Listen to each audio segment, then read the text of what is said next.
નમસ્કાર વિદ્યાર્થી મિત્રો, આજે આપણે આપણી ટેક્સ્ટબુકના ત્રીજા પોએમની ચર્ચા કરીશું, જેનું શીર્ષક છે the road not taken.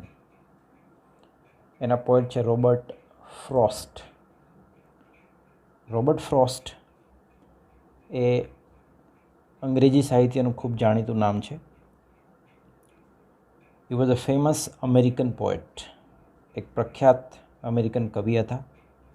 He was born in 1874 and died in 1963.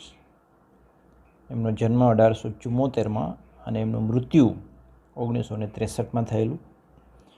He depicted rural life very beautifully in his poems. એમની કવિતાઓમાં, એમની કૃતિઓમાં એમણે ગ્રામ્ય જીવનનું સુંદરતાપૂર્વક વર્ણન કર્યું છે. His first work was published in England. એ ભલે અમેરિકન હતા બાય બર્થ, પણ એમનું પહેલું જે વર્ક છે, કૃતિ છે, એ ઇંગ્લેન્ડમાં પબ્લિશ થયેલું. His notable works are a boy's will. એમના નોંધપાત્ર કાર્યો, કૃતિઓ, લેખનો છે, એમાં a boy's will, north of બોસ્ટનનો સમાવેશ થાય છે. હિઝ ફેમસ પોએમ્સ આર, એમની પ્રખ્યાત કવિતાઓમાં ધ રોડ નોટ ટેકન, કે જે આપણે આજે ભણવાના છીએ, mending wall, stopping by woods on a snowy evening, etcetera. આ એમની પ્રખ્યાત કવિતાઓ છે. He received 4 Pulitzer Prizes for poetry during his lifetime.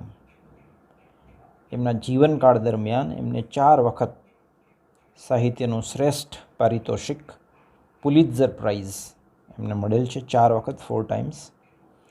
His diction was simple and colloquial. એમની ભાષા, એમની કૃતિઓમાં એકદમ સિમ્પલ અને કોલોક્વિયલ હોય છે, એટલે કે સામાન્ય હોય છે, રૂટીન હોય છે. ધ રોડ નોટ ટેકન એમનું one of the most famous poems was published in the year 1916. એ 1916માં પ્રકાશિત થયેલું. It is one of his most famous poems. It talks about choices one makes in life. એમાં વ્યક્તિ જીવનમાં જે choices કરે છે, જે પસંદગીઓ કરે છે, એમની વાત છે કે જીવનના દરેક પડાવ ઉપર વ્યક્તિએ ચોઇસ કરવાની હોય છે.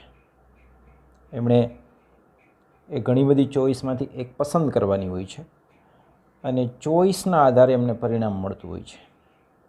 Generally people choose easier and comfortable path in life. સામાન્ય રીતે માણસ જીવનનો સરળ અને આરામદાયક માર્ગ પસંદ કરતા હોય છે.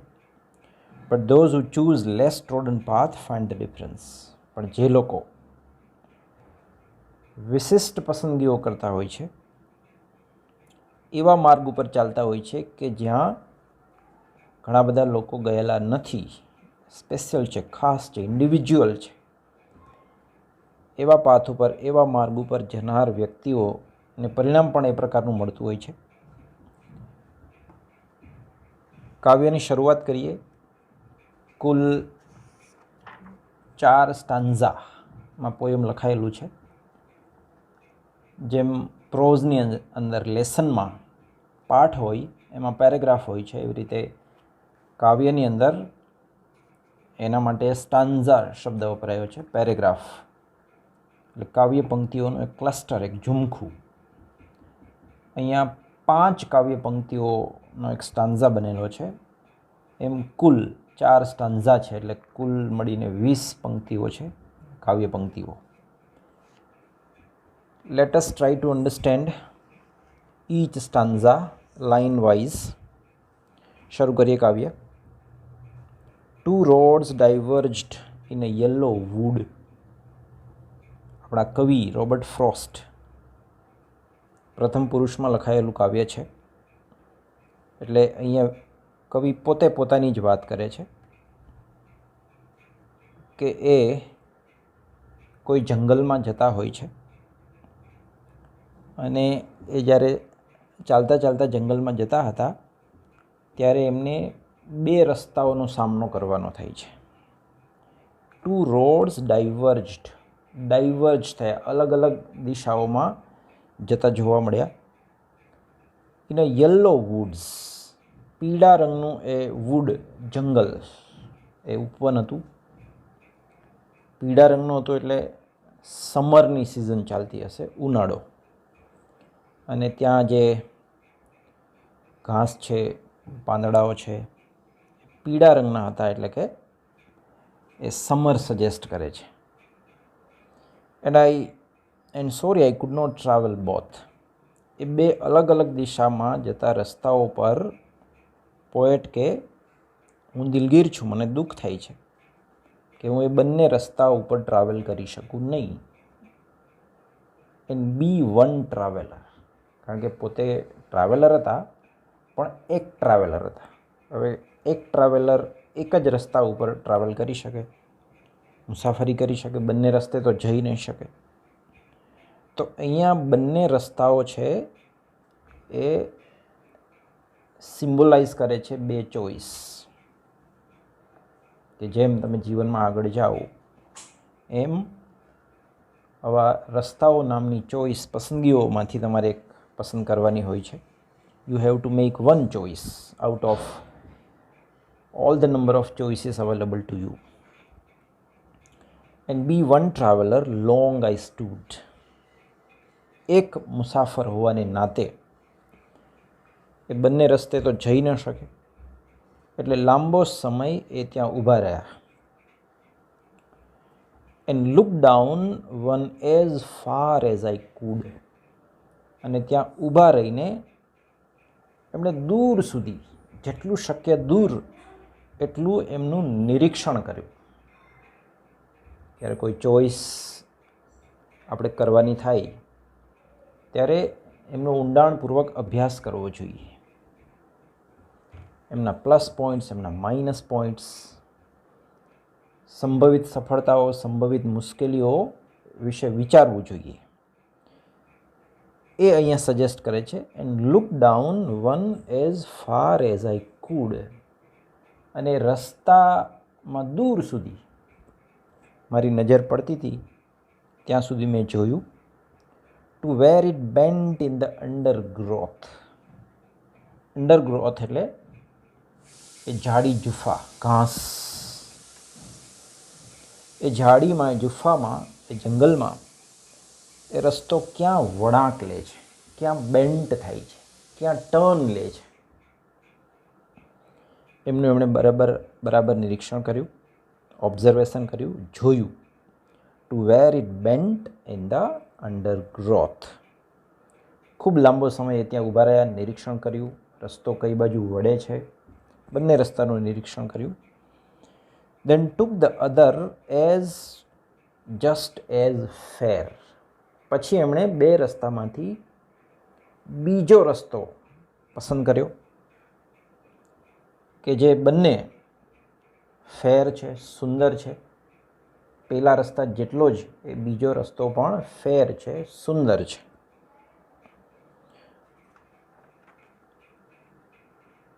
And having perhaps the better claim. અને જે બીજો રસ્તો હતો, જે અધર રોડ, આપણે એને અધર રોડ કહીએ છીએ. પોએટ અહીંયા અધર રોડ પસંદ કર્યો છે, બીજો રસ્તો પસંદ કર્યો છે. And having perhaps the better claim. એ બીજો રસ્તો છે એ કદાચ પહેલા રસ્તા કરતાં બેટર છે. કઈ બાબતમાં? ક્લેમ. ક્લેમ એટલે આકર્ષણ. એ વધારે અપીલિંગ છે. એટલે પહેલા રસ્તા કરતાં બીજો રસ્તો છે એ આપણા પોએટને વધારે એટ્રેક્ટિવ લાગે છે, વધારે આકર્ષક લાગે છે. એટલે એમના ઉપર એમણે એમની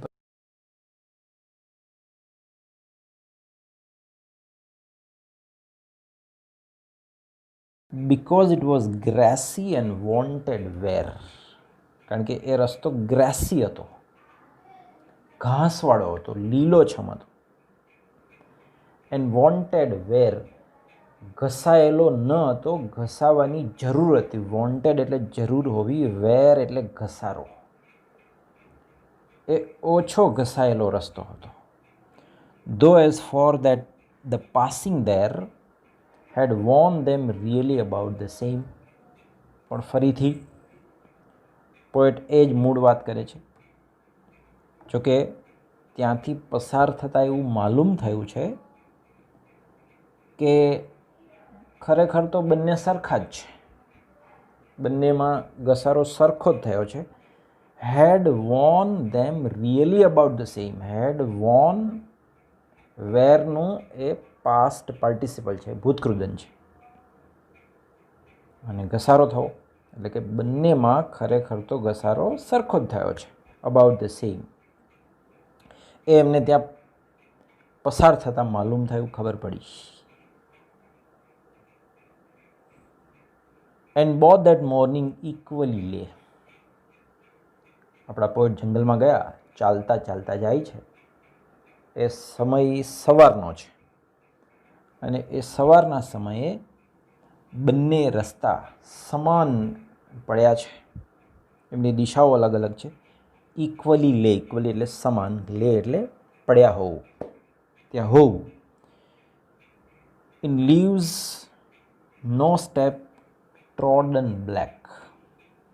એ રસ્તા ઉપર જે પાંદડાઓ પડ્યા છે, લીવ્સ, એમના ઉપર કોઈના પગલાં પડ્યા નથી, કોઈના પગ પડ્યા નથી, એટલે કચડાયા નથી. અને એટલે એ પાંદડાઓ બ્લેક નથી થયા, કાળા નથી થયા, ડાર્ક નથી થયા, ઘસાયા નથી. અહીંયા શબ્દ છે ટ્રોડન,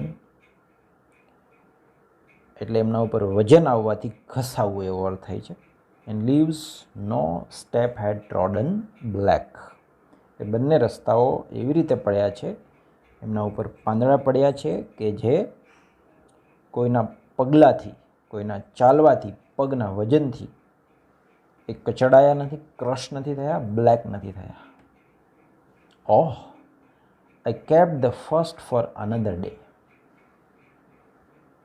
એમણે પહેલા રસ્તાને બદલે બીજો રસ્તો શા માટે પસંદ કર્યો?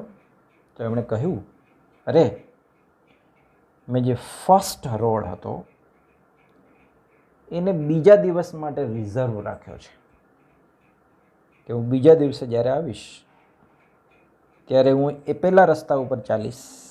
આઈ kept the first road for another day. બીજા દિવસ માટે મેં રસ્તાને રાખ્યો. Yet knowing how way leads on to way.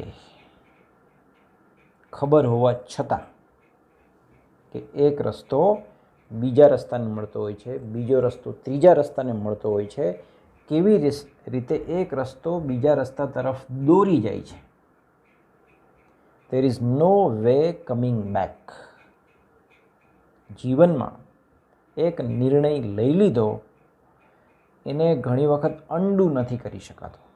જેમ કમ્પ્યુટરમાં આપણે કોઈ ભૂલ થાય અને ડૂને અન્ડુ કરી શકીએ છીએ, એવી રીતે લાઈફમાં લીધેલા નિર્ણયો છે એ મોટાભાગે અન્ડુ નથી થતા. લેખકને ખબર છે કે એક રસ્તે હું આગળ નીકળું પછી પાછો એના મૂળ સ્થાને આવી નહીં શકું, છતાં એમણે એવું વિચાર્યું કે આ પહેલો રસ્તો છે, હું કોઈ બીજા દિવસે પસંદ કરીશ. ખબર હોવા છતાં કે એક રસ્તેથી બીજા રસ્તે એમ સતત આગળ વધવાનું હોય છે. I doubted if I should ever come back. એમને પૂરેપૂરી શંકા હતી, પૂરેપૂરી ખાતરી હતી કે કદાચ હું અહીંયા આ સ્ટાર્ટિંગ પોઈન્ટ ઉપર, આ ડાયવર્ઝન ઉપર પાછો કદાચ આવી શકીશ નહીં. I doubted if I should ever come back. કે ક્યારેય હું અહીંયા પાછો આવીશ કે નહીં એની મને શંકા છે. છતાં એમણે પહેલા રસ્તાને કોઈ અન્ય દિવસે, કોઈ બીજા દિવસે આવવા માટે રાખ્યો. Last answer. I shall be telling this with a sigh. હવે પોતે જ્યારે પસંદગી કરી, એ રસ્તે આગળ નીકળ્યા, ત્યારે ફ્યુચરની વાત કરે છે કે ભવિષ્યમાં હું ક્યારેક આ મારી પસંદગીઓની વાત કરતો હોઈશ, પણ જ્યારે એમની આ પસંદગીની, એમના આ સિલેક્શનની વાત કરતા હશે ત્યારે with a sigh, with disappointment, એ નિસાસો નાખીને એ દુઃખ સાથે આમની વાત કરી રહ્યા હશે. સમવેર એજીસ અને એજીસ હેન્સ. એજ એટલે તો યુગ થાય.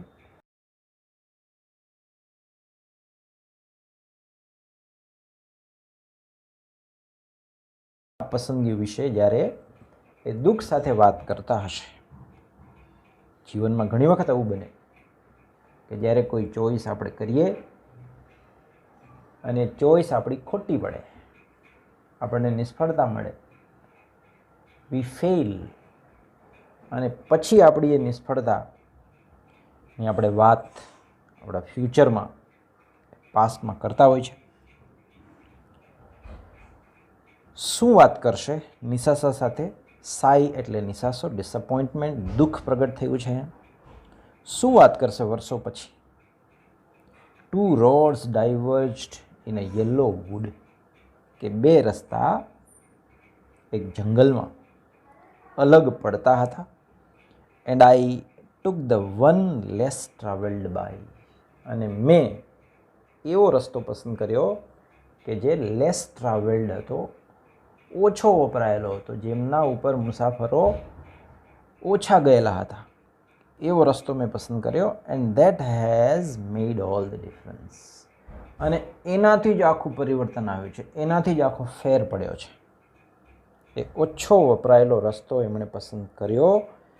That has made all the difference, અને એ રસ્તો પસંદ કરવાનું જ પરિણામ, નો જ ડિફરન્સ, નો જ ફેર એમને મળ્યો, એ ફેર પડ્યો, એનાથી જ એ ડિફરન્સ આવ્યો છે.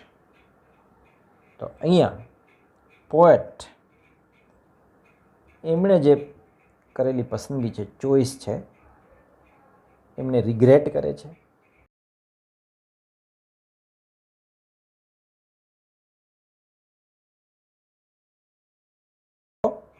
એટલે એ દુઃખ સાથે ડિસઅપોઇન્ટમેન્ટ સાથે, એ નિસાસા સાથે એમની વાત કરી રહ્યા છે કે જે ચોઈસ એમણે પસંદ કરી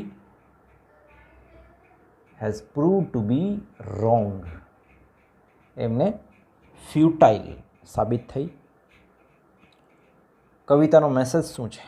message of this poem. Robert Frost's poem, The Road Not Taken, seems to hold out the mortal that life is a continuous journey full of divergence now and then. અહીંયા કવિ એવું કહેવા માગે છે કે જીવન એક જર્ની છે, એક યાત્રા છે, એક મુસાફરી છે કે જેમાં વારે ઘડીએ વળાંક આવે છે, ડાયવર્જન્સ આવે છે, ચોઇસીસ આવે છે. The important thing is to move on without looking back. જીવનમાં સૌથી અગત્યની બાબત શું છે? મૂવ ઓન, આગળ વધવું, પાછળ જોયા વગર, નિષ્ફળતાઓને ભૂલી અને આગળ વધવાની વાત છે. Whether the choice of paths taken was right or wrong, તમે જે પસંદગી કરી એનું પરિણામ સારું આવ્યું કે ખરાબ આવ્યું, whether you got a good result or you failed, એ આપણે મગજમાં નથી રાખવાનું, એમને અવોઇડ કરીને, ઇગ્નોર કરીને આગળ વધવાનું છે. The right or wrong are relative terms. We cannot get everything in life. જીવનમાં આપણને બધું નહીં મળે, બધી આપણી ચોઈસ, બધા નિર્ણયો છે તે હંમેશા સાચા નથી પડતા. And have to make choices, પણ છતાં આપણે વારે ઘડીએ ચોઇસીસ કરવાની થાય છે. Whatever direction in our life takes is determined by the choice made by us. આપણે કઈ દિશામાં જઈ રહ્યા છીએ એનો આધાર આપણે કરેલી ચોઈસ છે, આપણે કરેલી પસંદગી છે. In the journey of life, આ જીવનરૂપ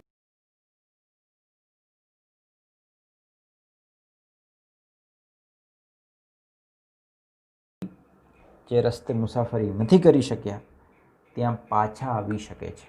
એ સ્ટાર્ટિંગ પોઈન્ટ ઉપર એ પાછા આવી શકતા નથી, ભાગ્યે જ કોઈ આવી શકે છે. જે સમય પસાર થઈ ગયો એ ગયો. એમાં નિષ્ફળતા મળી એમનું દુઃખ કરવું એના કરતાં જ્યાં તમે પહોંચ્યા છો ત્યાં વધારે તાકાતથી, વધારે એનર્જીથી આગળ વધો. એ જ આ કાવ્યનો મેસેજ છે. Thank you very much.